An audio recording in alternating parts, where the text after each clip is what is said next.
Hey guys, welcome back to Pincha Pink Salt. Today I'm going to be sharing with you how to make this amazing, delicious, addictive, easy vegan Bolognese recipe.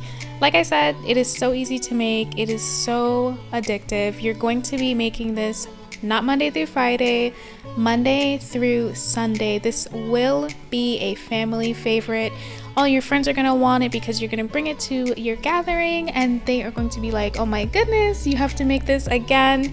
Like I said, guys, I promise you guys are going to love this recipe. We're going to be using some interesting ingredients that you may not expect to use in like a pasta dish, but it really helps blend everything together, and I promise you guys are absolutely going to love it. Let's get into it. So to get started, we are going to chop our onion. Now, how I like to cut my onions to get it ready, I like to cut the sides off and then cut a slit down the side or down the middle. And then I'll release or remove the first 1 or 2 layers of onion. All right, that makes it really easy. We're then gonna slice it as thin as possible, and then we're gonna turn it over and dice it as small as possible.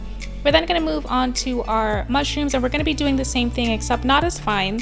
I'm just cutting them, slicing them up, and then I'm gonna turn them over and then dice them. I want them about the same size that I'm going to crumble my plant meat. So that's how I'm doing it. However, if you want to leave them big and chunky, you can definitely do that if you want a little more texture. It's totally up to you. The last thing I'm going to do is prep my garlic, which really isn't much because I'm going to be using a garlic press. Alright, so I'm just removing the skins. If you don't have a press, you can dice it as small as possible. And then for my ground, I'm going to be using the Impossible Burger plant ground. Alright, I'm going to saute my onions in some oil on about medium heat until they become translucent, really nice and fragrant, and has little hints of golden brown. Then I'm going to go ahead and add in my garlic. Like I said, I'm going to use my press. If you don't have a press, just dice it really fine and then add it to your onion mixture. We're going to mix this together, and we're going to do it pretty frequently because we don't want our garlic to burn. After that, we're going to add in our mushrooms, and we are going to mix this together just like we did the onions and garlic, and we're going to allow it to sweat. While that's sweating, we're going to get our pasta water ready. Always add salt to your pasta water. It enhances the flavor so much. While that's going, we're going to come back to our mushrooms, saute them some more until they look really nice and dehydrated, just like this. This is exactly what we're looking for. All right, now we're going to add in our plant block or ground. If you're using a ground, you don't have to mash it as you see I'm doing here. You can just pour it in and mix it all up. But because I'm using a block, I will have to chop it up throughout just about the entire process, or until I get it to the crumble size that I want, which is about here. All right, I just added in my veggie bouillon paste. I'm gonna mix that in, and as you'll see throughout this process, I am layering my flavors. All right, I'm mixing everything in. Now I'm adding in my tomato paste and ketchup, and as you can see, again, I'm layering it in. I'm making sure everything is really nicely coated, and then I let it cook for maybe 2 to 5 minutes until my pan looks pretty dry, because I want the flavors to embed themselves in my crumble, which is going to bring out make the flavors really nice and intense. All right, we all know how to make pasta, right? So I shouldn't have to show you that, but I am showing it here. Just follow the directions on the box. All right, now we're gonna add in some interesting ingredients. So I added in some plant milk, specifically cashew milk, because I do like the flavor and creaminess. This is optional, but it will add, like I said, a really nice creaminess to your sauce or to your meat sauce. I will put the exact amount of plant milk that I used, but you can start with half the amount and then work up from there, just to get the consistency that you want. Some people like their pasta on a drier side, some people like it a little wetter. It's up to you. I also added in some freshly chopped basil, and I'm tasting right now for flavor. I just added in some salt, and I added something just now a little interesting, and that is maple syrup.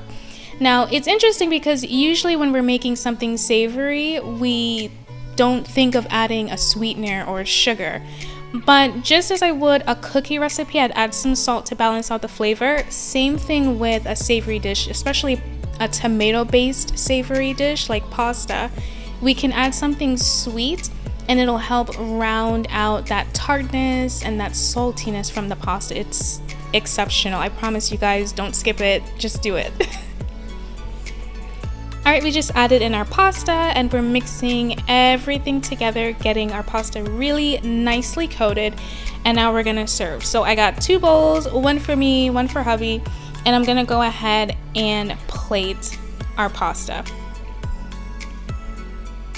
Now, another tip that I recommend is to use a thicker type of pasta. If all you have is like angel hair or regular spaghetti, that's okay. But if you can get your hands on a thicker pasta, that is better in my opinion, because the pasta, because it has more surface area, it soaks up a lot of the sauce, and you even get some little crumbles stuck to the pasta. So with every single bite, you get everything, all the flavors, and it's just amazing. So like I said, if you don't have it, use what you have. But if you can get the thicker pasta, definitely I recommend it.